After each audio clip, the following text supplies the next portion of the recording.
tsy bebahana, fanetretena sy fahatsorana. Fandiniana masina iarahana amin'ny diakra Rahajason Jano. Ry kristianina havana, efa tafiditra tanteraka ao anatin'ny vanim-potoana karema isika. Raha tsy haivana dia vanim-potoana nivozana ireo hatsaram-panahy kristianina ny karema. Anatin'izany ireo hatsaram-panahy maromaro izay efa nodiniantsika hatramin'ny larobiny lavenina.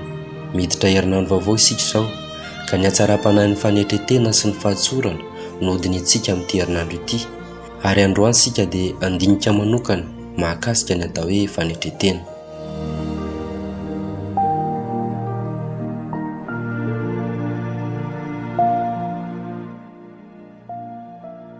Matetika eo amin'ny fiainana andavanandro dia variana sy voky ny fiavonavonana ary ny fieboebona. Tiantsika matetika ny antsoina amin'ny anaram-boninahitra isan-karazany ary mitaka izany mihitsy aza indraindray hanambonitsika ny tenantsika manoloana ny hafa.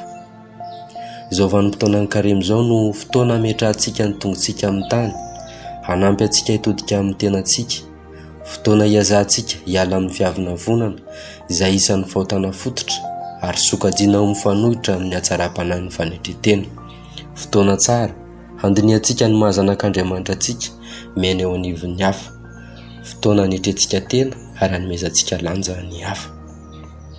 Tsara fantarintsika raloha ny atao hoe fanetretena mba hahafahantsika mibebaka marina sy miainam-pilaminana ary ampiadanam-po miaraka amin'ny hafa, indrindra amin'izao vanim-potoana ny karema izao. Ny fanetretena moa dia toem-panahin'ny olona iray mahatsapa tena ho kely sy bitika manoloana ny hafa. Izany hoe tsy mametraka ny tenany ho ambony amin'ny zavatra rehetra na ny olona manodidina azy. Raha atao amin'ny teny tokana ny fanetretena dia hatsaram-panahinana ny olona iray izay mahatsapa ny adisoany sy ny fahalemeny ary mahatonga azy tsy avinavina. Noho izany, ny fanetretena dia mametraka mazava ny fifandraisantsika amin'ny tenantsika sy amin'ny hafa. Izany indrindra no mahatonga ny masin-dapiera ao amin'ny taratasy voalohany nosoratany ao amin'ny toko 5:5 hanentana antsika hoe: samia misikina fanetretena ianareo ka mifanompo, fa manohitra ny mpiavinavina ary manome fahasoavana ny manetretena. Toe-tsaina iray manome lanja ny hafa, manaja, mitisy tsy mitsara ny fanetretena.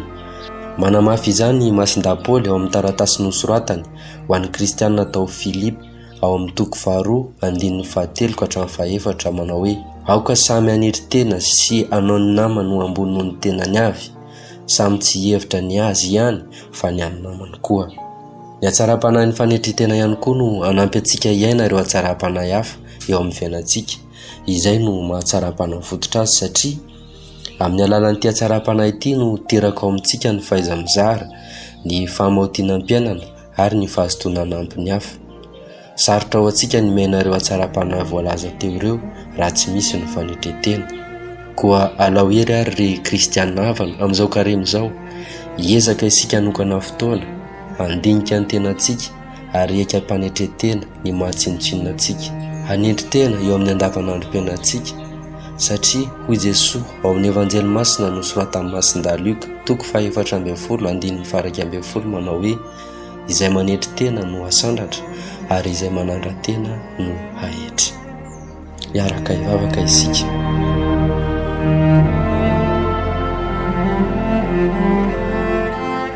Ry Andriamanitra iray be fitiavanao, mangataka ny fahasoavanao izahay, hanenika ny fonay sy ny fiainanay, hahaizanay manetretena eto amin'ity fiainana mandalo ity.